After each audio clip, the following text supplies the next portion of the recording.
So ayan guys, tayo ngayon, magtanim tayo ng kamote. Ayan.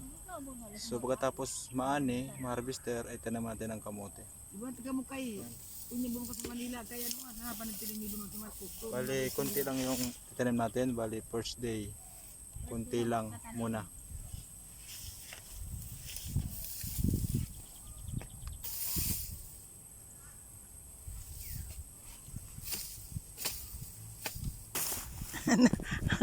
Pandok. Oh, sige na. Pambida. Oh. Taram-taram ka dyan. Hain ka na. Ahoy, huling ka na. Oh. Guwad na dyan. Patay mo na. Kung artista eh. Sige, unong sa pagpantok mo kan tanuman. Oh, yan ka baga na hiling ka. Ito nga, deng bayad sa pag-ani. Ay, yun da.